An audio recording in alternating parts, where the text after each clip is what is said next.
Your problem is not that you're so weak. Your problem is that you think you're strong. And I can prove it by just looking at your devotional life. Do you see? Our problem is not that we're too weak. Our problem is that we do not recognize our weakness. Do you see that? That's why the men and women that have been most used of God throughout Christian history seem to have only one thing in common, a recognition of their weakness. Now, here's what I want to show you, and it's so important. Weakness is not a hindrance to power. Weakness is the catalyst to spiritual power. The problem is wrong response. So first of all, you need to recognize something. Everybody's weak. Everything that is demanded of you in the New Testament is absolutely impossible for the natural man. There you go.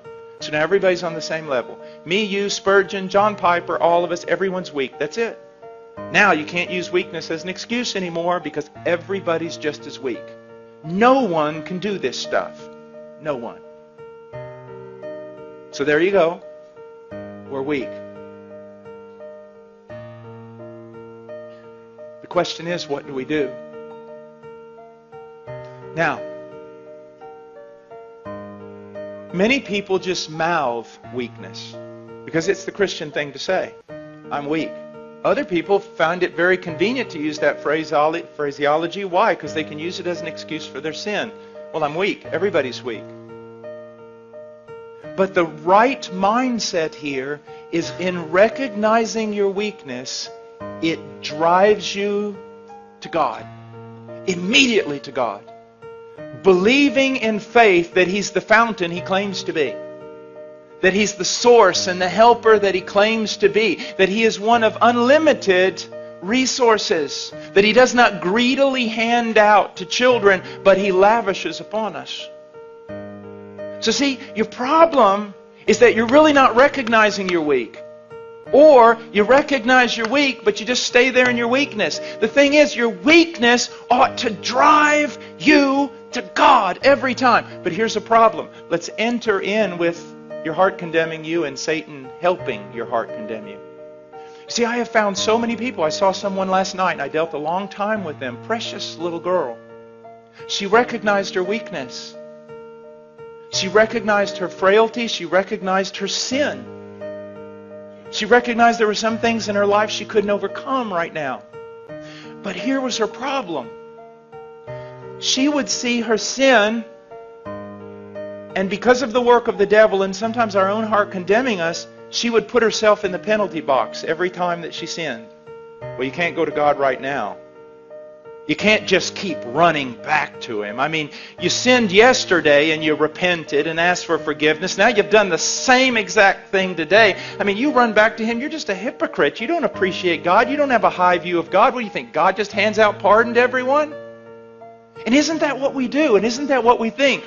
We sin, a sin that we've already sinned and already repented of, and because of it we think we need to put ourselves in a penalty box for a little while, at least a couple of days, and try to work our way back into favor before we come to God. Because if we think, actually, you mean if I go back every time I do this, just immediately, not only going back and asking for forgiveness, but expecting forgiveness, isn't that hypocrisy? Isn't that a low view of God? Isn't that treating God as a forgiveness machine? No, it's being biblical. It's what poverty of spirit is supposed to do to us. Now again, I'm not preaching this, hopefully, to unconverted church people who are going to say, wow, if God's that good, I'll sin all the time and just go back and ask for forgiveness. Hopefully I'm not talking to people like that. Hopefully I'm talking to genuine Christians who really want to be something they are not yet. But when they find themselves frail and they find themselves weak and they find themselves sinning the same sin, they kind of huddle over here and wait.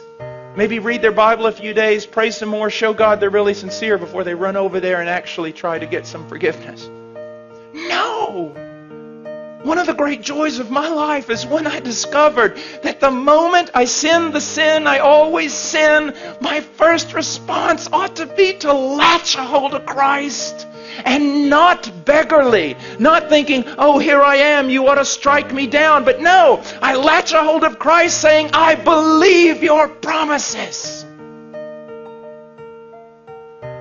I am in a different realm. I am free. I am a saint. I've been moved out of Adam and condemnation and law. All of it was paid for on that tree. When He died, He knew all of it.